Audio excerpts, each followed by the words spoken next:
వనపర్తి కాంగ్రెస్లో వర్గపోరు ముదిరిపోతోంది. తెలంగాణ ప్రణాళికా మండలి ఉపాధ్యక్షుడు చిన్నారెడ్డి, ఎమ్మెల్యే తూడి మేఘారెడ్డి మధ్య విభేదాలు తారాస్థాయికి చేరిపోయాయి.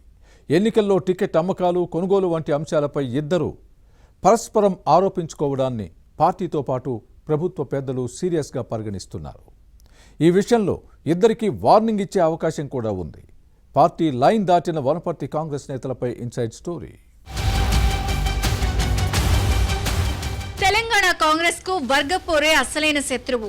ఎమ్మెల్యేలు, మంత్రులు, పార్టీ నేతలు, శాసనసభ్యులు, ఇతర పదవుల్లో ఉన్న వారికి అస్సలు గిట్టడలేదు. కాంగ్రెస్ లో టికెట్లు అమ్ముకున్నారని, ఎమ్మెల్యేలు అవినీతికి పాల్పడుతున్నారని కీలక నేతలు బహిరంగ ఆరోపణలు చేసుకుంటున్న క్రమంలో విభేదాలు రచ్చకెక్కుతున్నాయి. ఇది పార్టీతో పాటు ప్రభుత్వానికి నష్టం అనే వాస్తవాన్ని హస్తం పార్టీ నేతలు మర్చిపోతున్నట్టు కనిపిస్తోంది. ఈగోలతో వ్యక్తిగత ప్రతిష్టను దెబ్బతీసుకోవడంతో పాటు కాంగ్రెస్ ప్రభుత్వం ఇమేజ్ ని డ్యామేజ్ చేస్తున్నారు. వనపర్తిలో ఇదే పరిస్థితి ఉంది. రాష్ట్ర ప్రణాళికా మండలి vice chairman Chinnareddy, MLA Meghareddy మధ్య వర్గపోరు భగ్గుమంటోంది. ఇద్దరు నేతలు సహనం కోల్పోయి వ్యవహరిస్తున్న తీరు సర్కారుకు సమస్యలు తెచ్చిపెడుతోంది. ఇటీవల వనపర్తి జిల్లా గోపాల్పేట్ మండల కాంగ్రెస్ కార్యాలయం ప్రారంభోత్సవంలో ఎమ్మెల్యే మేఘారెడ్డిపై ప్రణాళికా మండలి వైస్ చైర్మన్ చిన్నారెడ్డి చేసిన వ్యాఖ్యలు దుమారం సృష్టించాయి. గత ఎన్నికల్లో టికెట్లు అమ్ముకునేవారు అమ్ముకుంటే, కొనేవారు కొన్నారు అన్న కామెంట్స్ రచ్చకు దారితీశాయి. గెలిచిన తర్వాత ఎమ్మెల్యే అవినీతికి పాల్పడుతూ అభివృద్ధి పనులకు ఆటంకాలు సృష్టిస్తున్నారు అంటూ చిన్నారెడ్డి చేసిన ఆరోపణలు పార్టీతో పాటు ప్రభుత్వానికి నష్టం చేశాయి. ఇద్దరు నేతలు రచ్చతో వనపర్తి నియోజకవర్గంలో అభివృద్ధి కుంటుపడుతోంది అనే ప్రచారం ఉంది. ఎమ్మెల్యే అన్నింటికీ అడ్డంకులు సృష్టిస్తున్నారు అనే చర్చ సాగుతోంది. ముఖ్యమంత్రి రేవంత్ రెడ్డి శంకుస్థాపన చేసిన ఐటీ టవర్ నిర్మాణం, పీజీ సెంటర్లో వసతి గృహాల నిర్మాణ పనులకు ఎమ్మెల్యే ఆపివేయించారు అనేది చిన్నారెడ్డి ఆరోపణ. కాంట్రాక్టర్ ఎమ్మెల్యే వ్యక్తి కాకపోవడంతోనే ఇలా చేశారు అన్న చిన్నారెడ్డి అభియోగాలు పార్టీతో పాటు ప్రభుత్వాన్ని ఇరకాటంగా మారాయి. గోపాల్పేట్ వ్యవసాయ మార్కెట్ను ఎమ్మెల్యే అనుచరుడి కోసం అడవిలో నిర్మించారు అన్న వ్యాఖ్యలు రగడకు కారణమయ్యాయి. ఓపిక నశిస్తే తాను జగిత్యాల కాంగ్రెస్ నేత జీవన్ రెడ్డిలా మారతానని చిన్నారెడ్డి బెదిరించడాన్ని పార్టీ నేతలు తప్పుపడుతున్నారు.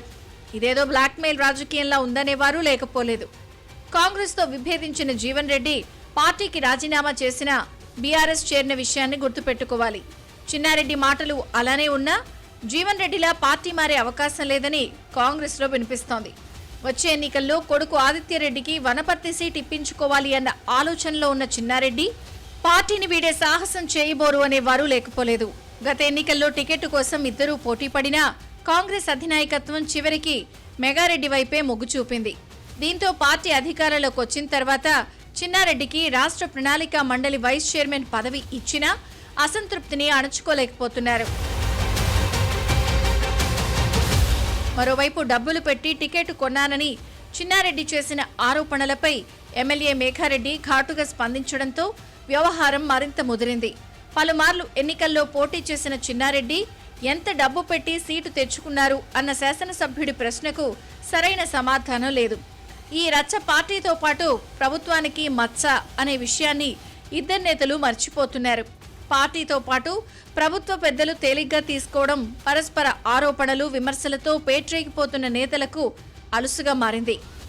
ఇక తనపై ఆరోపణలు చేసిన చిన్నారెడ్డిని పార్టీ నుంచి సస్పెండ్ చేయాలి అంటూ మేఘారెడ్డి హైదరాబాద్ గాంధీ భవన్లో టీపీసీసీ అధ్యక్షుడు మహేష్ కుమార్ గౌడ్తో పాటు పార్టీ పెద్దలను కలిసి ఫిర్యాదు చేశారు.